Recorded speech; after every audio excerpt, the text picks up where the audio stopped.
হলো বলতো মেয়েটা? বাড়িতে তো সুস্থভাবেই এলো, ঘরেও এলো, তারপর তুই কিছু বলিস না তো আবার?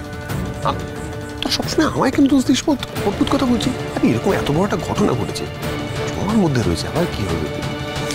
না কি কোথায় গেল বলতো? ডাক্তার আনতে গেল করে দেখ একটা। আমি দেখছি। আসুন ডক্টর, অনেকক্ষণ এদিকে। চেয়ে নিয়ে যায়। চেয়ার আসুন। কাইন্ডলি একটু সরে যান, জায়গাটা একটু ফাঁকা করে। Thank you.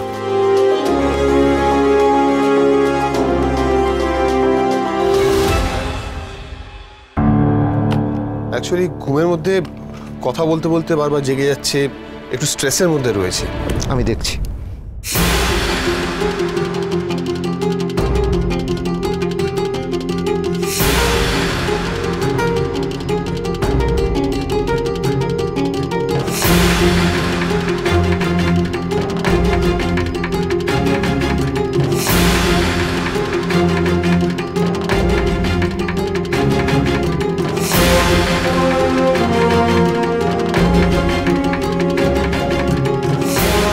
কি প্রেশার তো অত্যন্ত হাই।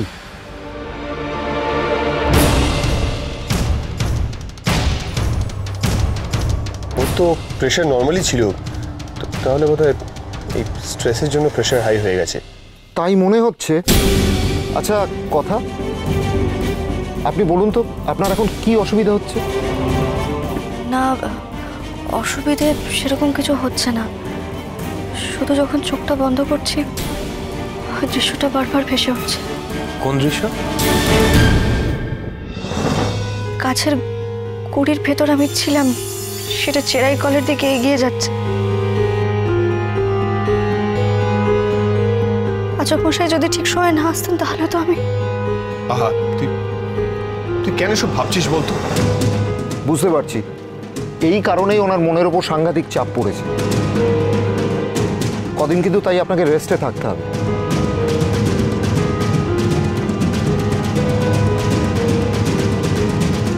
দেখছিস তো কথা, বলছিলাম তোকে এত ভাবনা চিন্তা করিস না এসব নিয়ে। হ্যাঁ কথা, যেটা হয়েছে সেটা খুবই খারাপ হয়েছে, কিন্তু এটা নিয়ে ভেবে ভেবে তোর আবার শরীর খারাপ হলে সেটাও তো ঠিক না। না আমি তো ভাবতে চাইছি না ঋতু, কিন্তু চোখ বন্ধ করলে ওই দৃশ্যটা ভেসে উঠছে আর আমার দম বন্ধ হয়ে আসছে। বুঝতে পারছি, ট্রমাটাইজড হয়ে গেলে এরকমই হয়। তাহলে ডক্টর এখন কি উপায়?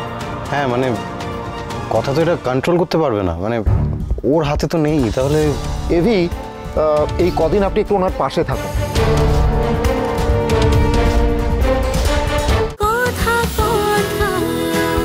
কথা সোম থেকে রবি প্রতিদিন সন্ধ্যে ৭টায় স্টার জলসায় ও জিও হটস্টারে।